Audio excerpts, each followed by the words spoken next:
Amidst the biting chill of a Russian winter, a solitary figure stood unshaken. A man whose mind was forged in the crucible of ancient Stoic philosophy. This stern soldier was Frederick the Great, the renowned Prussian king and practitioner of Stoicism.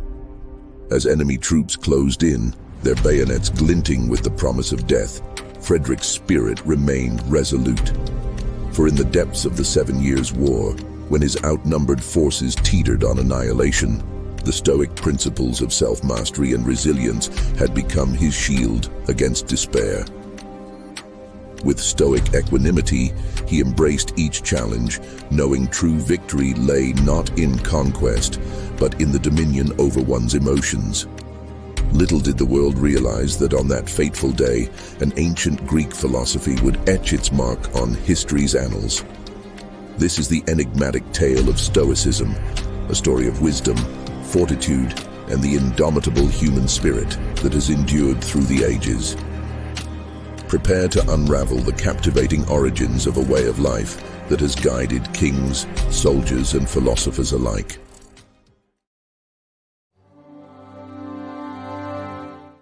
In the bustling ancient Greek marketplace of Athens, something strange caught people's eyes. A man standing perfectly still, totally unbothered by the chaos of buyers and sellers swirling around him. While ancient, the philosophy this man founded continues to resonate today. Its practical guidance for leading a tranquil and self-possessed life has found a widespread modern following among those seeking strategies for better navigating our frenetic, unpredictable world. This was Zeno of Citium, the founder of an idea that would soon captivate the ancient world. To the onlookers, Zeno's composure seemed almost supernatural, as if he had uncovered a secret power to rise above life's storms. And in a way, he had. Stoicism, the philosophy he would establish, taught how to cultivate inner calm and self-reliance in the face of an inherently turbulent universe. At its heart, Stoicism urged focusing solely on what is within our control, our judgments, desires, and actions, while accepting with equanimity what lies beyond our command. In this elegant distinction lay the path to freedom from being constantly pulled around by external circumstances, a true liberation of the mind, promising deep peace. The Stoics believed virtue, rooted in reason and self-discipline, was the highest good, far more valuable than wealth, pleasure, or even life itself. To live in harmony with the unchanging laws of nature, to master emotional impulses through logic, to face adversity with resilience, these were the marks of the Stoic sage, ever ready to endure the unpredictability of fortune.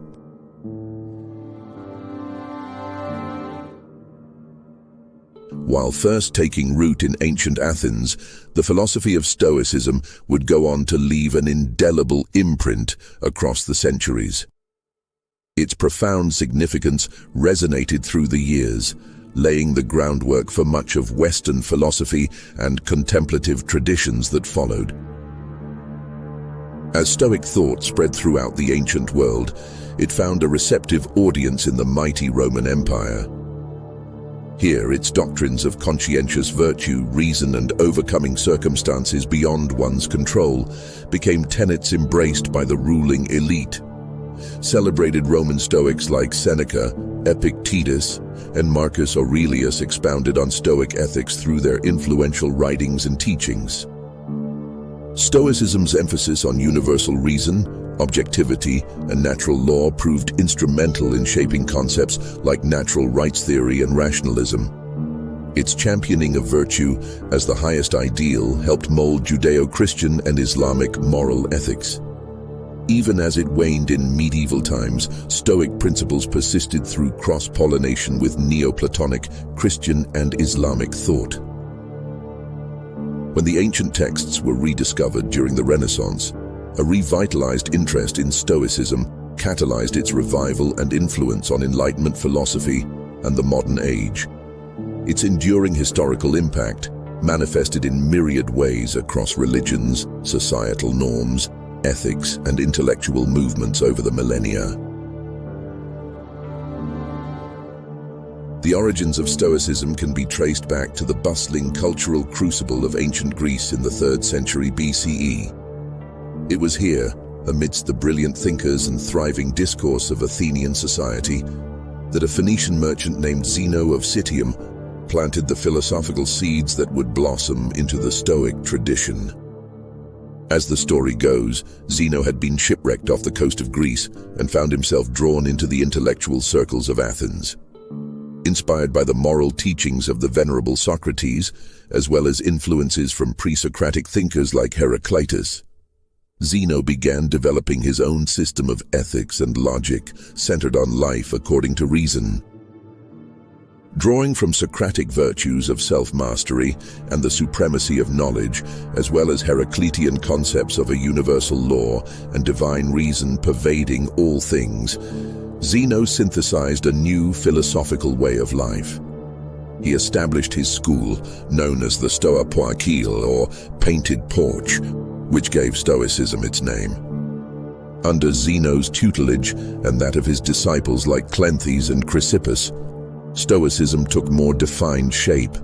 Its foundational principles emerged that virtue aligned with reason allows one to achieve eudaimonia, or flourishing, that we must distinguish between what is within our control and what is not, and that cultivating an imperturbable state of mind through rationality and self-discipline allows one to meet all fortunes with equanimity.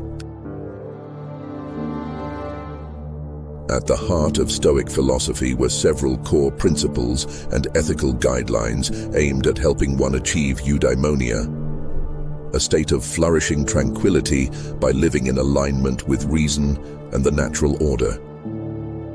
First and foremost was the belief that virtue, defined as excellence of character and perfect reasoning ability, represented the highest human good and sole source of true fulfillment. Wealth, pleasure, and even life itself were considered indifferent, less important than upholding virtuous conduct. Crucial to attaining virtue was making a clear distinction between what is within our control, our judgments, desires, behaviors, and what is not, external events, others' opinions. The Stoics taught the importance of reaching apatheia, a calm indifference toward factors outside our mastery's bounds. By directing one's efforts inward toward practical wisdom and ethical self-development, rather than chasing external aims. The Stoics believed a person could access an unshakable inner tranquility that reason alone provides. This meant willingly aligning one's perspective with the inviolable laws and divine logic inherently found throughout nature, seen as the source of universal reason. Allied to this was an emphasis on cultivating ascesis, rigorous self-discipline, emotional fortitude, and the practice of negative visualization to build resilience against misfortune's blows.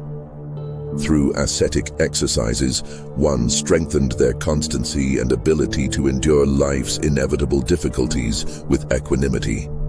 The sage became an ataraxy, completely unmoved by suffering due to perfect inner calm.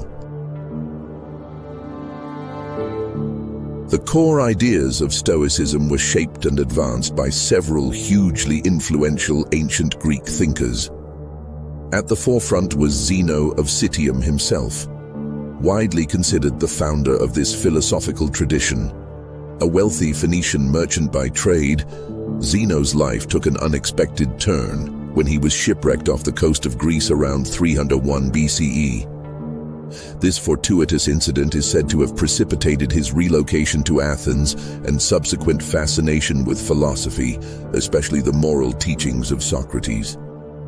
Zeno established his own school called the Stoa Poikile, or painted porch, lending Stoicism its name. Upon Zeno's death around 265 BCE, leadership of the school fell to his most dedicated student, Cleanthes of Assos. Born into crippling poverty, Cleanthes epitomized resilience. Lore has it he worked grueling nights drawing water to pay for philosophy lessons by day. His unwavering commitment helped reinforce Stoic virtues like courage, self-discipline, and indifference to unfavorable circumstances. It was Chrysippus, however, who truly systematized Stoic doctrine into a comprehensive system during the 3rd century BCE. Considered Stoicism's second founder, the prolific Chrysippus expanded substantially on the school's theories of logic, natural philosophy, metaphysics, and ethics. His writings, which regrettably have been mostly lost, provided a robust framework and helped Stoicism gain widespread acceptance among Greek thinkers. Other notable early Stoics left their mark too. Zeno's contemporary Aristo of Chios proposed an ethical paradigm shift, classifying actions as appropriate or not, rather than absolutely right or wrong. And later, Panaetius helped popularize Stoicism further by reformulating some of its harsher tenets to be more accessible to the Roman world. While originating in ancient Greece, Stoic philosophy found perhaps its most ardent adopters and influential proponents among the intellectual elite of imperial Rome. The ascetic principles of virtue, reason, and self-control struck a chord with the sober-minded Roman sensibility. One of the first major Roman Stoics was Seneca the Younger, an immensely wealthy philosopher whose writings were widely studied. Legend has it, Seneca enjoyed such lavish riches that he multiplied his estate 300 times over before Emperor Nero forced him to commit suicide by opening his veins in a warm bath. Then there was Epictetus, whose inspirational life embodied core Stoic ideals. Born into slavery, Epictetus endured the cruelty of an abusive master who infamously shattered his leg with force. Yet Epictetus persevered, establishing a renowned philosophy school and attracting countless students with his insights on resilience and psychological freedom. Perhaps the most famous proponent was Marcus Aurelius, the emperor-philosopher who led Rome for 2 turbulent decades. Aurelius's seminal work, Meditations, remains a classic text conveying Stoic thought in exquisite prose. It's said he composed these private reflections on Stoicism between long military campaigns defending the empire's borders. Beyond renowned figures, Stoicism's popularity pervaded all strata of Roman society and culture. Its emphasis on grappling with hardship, moral constancy, and humbling oneself to nature's indomitable forces resonated powerfully.